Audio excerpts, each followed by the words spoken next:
Et si le vrai problème, ce n'était pas les biens, mais la ville dans laquelle vous investissez.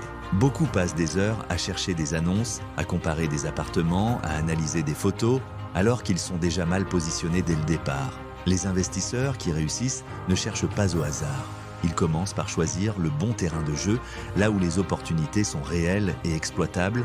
Ce qui fait la différence, ce n'est pas le temps passé à chercher, c'est la manière dont vous sélectionnez votre zone. Dans cette vidéo, vous allez voir comment identifier une ville qui peut réellement vous rapporter. Alors restez bien jusqu'à la fin parce que ce que je vais vous montrer aujourd'hui peut clairement faire la différence entre un investissement rentable et un projet qui vous coûte de l'argent tous les mois. Avant de continuer, n'oubliez pas de vous abonner à la chaîne et de mettre un petit j'aime sur cette vidéo. Cela nous aide pour le référencement et nous motive à encore produire ce genre de contenu. Et comme toujours, n'hésitez pas à cliquer sur les liens dans la description parce que je vous ai réservé quelques pépites juste en dessous. Allons-y. La réalité est simple. 90% des investisseurs débutants choisissent mal leur ville. Pas par manque d'envie, mais par manque de méthode. Et pourtant, tout repose sur 3 critères très simples. Premier critère, et clairement le plus important, la taille de la ville. Ça peut paraître basique, presque trop simple, mais c'est littéralement la première chose que je regarde. Pourquoi ? Parce que la taille d'une ville, c'est directement lié au niveau de risque. Plus une ville est petite, plus le risque augmente. Alors attention, ce n'est pas une règle absolue. Mais dans la majorité des cas, c'est vrai, dans une petite ville, vous avez moins d'habitants, donc forcément moins de locataires potentiels. Et même si le pourcentage de demande reste correct, le volume, lui, est plus faible. Résultat, si votre bien reste vide, ça fait plus mal.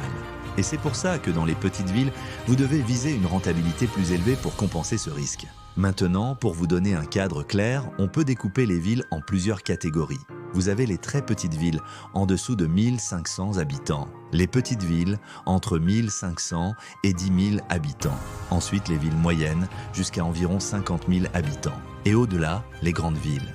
Mais concrètement, comment vous obtenez ces chiffres ? Le plus simple, c'est d'aller directement sur le site de l'INSEE. C'est la source officielle en France, et vous allez pouvoir voir très rapidement la population d'une ville, son évolution et même sa structure. Il vous suffit de taper INSEE, plus nom de la ville, sur Google, et vous aurez toutes les données fiables pour prendre une décision. Mais ce qui est intéressant, c'est que la vraie zone d'opportunité, elle se trouve souvent entre 1500 et 50 000 habitants. Pourquoi ? Parce que c'est là que vous pouvez encore trouver des prix accessibles, tout en ayant une vraie demande locative. C'est exactement le terrain de jeu des investisseurs qui cherchent du rendement. Deuxième critère, la courbe démographique. C'est un point clé et pourtant très souvent ignoré. Avant d'investir, vous devez vérifier si la ville se développe. Est-ce que la population augmente ? Est-ce qu'elle reste stable ? Ou est-ce qu'elle diminue ? Une ville qui perd des habitants, c'est un signal d'alerte. Moins d'habitants, c'est moins de locataires. Et donc plus de vacances locatives. Mais ce n'est pas tout, cela entraîne aussi une baisse des loyers, une diminution de la valeur des biens et un marché qui peut progressivement se dégrader. Et attention, l'impact n'est pas le même selon la taille de la ville. Une petite ville qui perd des habitants peut très vite se retrouver en difficulté, alors qu'une grande ville absorbera mieux cette baisse grâce à une base plus solide. A l'inverse, une ville qui attire de nouvelles personnes devient naturellement plus dynamique et plus sécurisante pour votre investissement.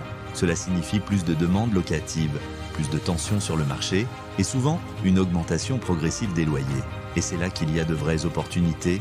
Même une petite ville peut devenir intéressante si sa population augmente rapidement. Ce qui compte, ce n'est pas seulement la taille, c'est la dynamique. Troisième critère, le prix d'achat. C'est ici que tout se joue. Votre objectif n'est pas d'acheter dans une ville connue. Votre objectif est d'acheter au bon prix pour générer du rendement. Concrètement, vous devez trouver un secteur où le rapport entre le prix d'achat et le loyer est intéressant. C'est ce qui vous permet de créer du cash flow. Mais attention, un prix bas ne suffit pas. Il doit être cohérent avec le marché. C'est pour ça qu'il est essentiel d'analyser les prix pratiqués sur plusieurs biens pour se faire une moyenne fiable et éviter de se baser sur une annonce isolée qui pourrait être irréaliste.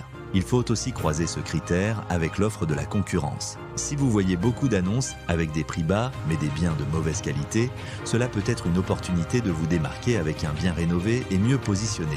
A l'inverse, si les prix sont bas mais que les biens sont déjà de bonne qualité et nombreux, cela peut être un signe de saturation du marché. Et c'est exactement pour ça que les villes moyennes sont souvent plus intéressantes. Les prix sont plus bas, mais les loyers restent moins cohérents.